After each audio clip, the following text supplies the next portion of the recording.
Alright guys, in this activity now, they only give you one angle, but they also give you something very interesting, which is called an isosceles triangle. What do we know about an isosceles triangle?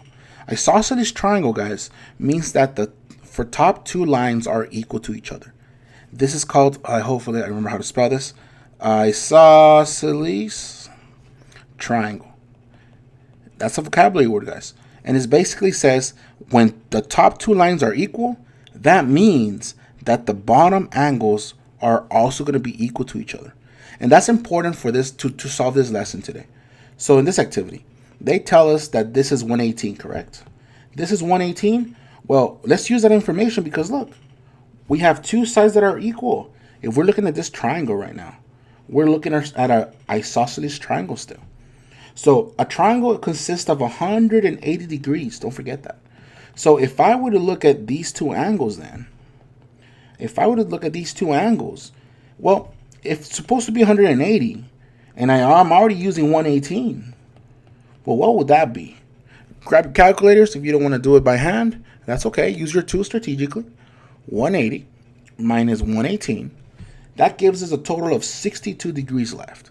And if we said that all of these have to be equal to each other or congruent, same word.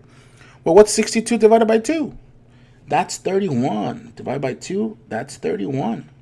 So each side has to be 31 degrees. So far, so good. I don't know why I keep writing 30. So far, so good. Great. Now, we don't know this, and do not assume it's a 90-degree angle because you don't see the little box, okay? If you don't see the box, do not assume. But what else is something we can do? Well, check this out. Isn't this a straight line? And we know a straight line consists of what, guys? A straight line consists of 180 degrees. So once again, if I already have 118 right here, and well, what's the other one have to be? 62, right? And oh, check this out too.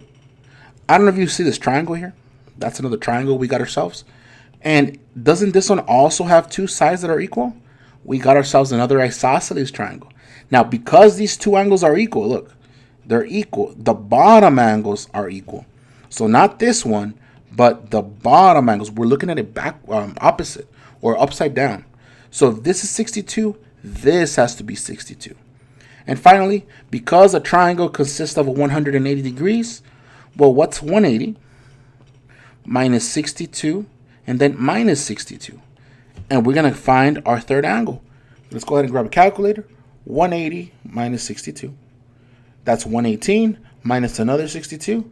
We got ourselves a 56. And we found every single angle. How can you check if you're doing it right? Look at this. Isn't this a whole triangle? Well, if we were to add this angle plus this angle plus this angle, we're supposed to get 180 because the big triangle, well, it's also a triangle and it's supposed to equal to 180. So let's add them up, guys. 62 plus 56 plus that 31 because it makes up the entire angle plus this other 31. It gives us exactly 180. So we were doing it right.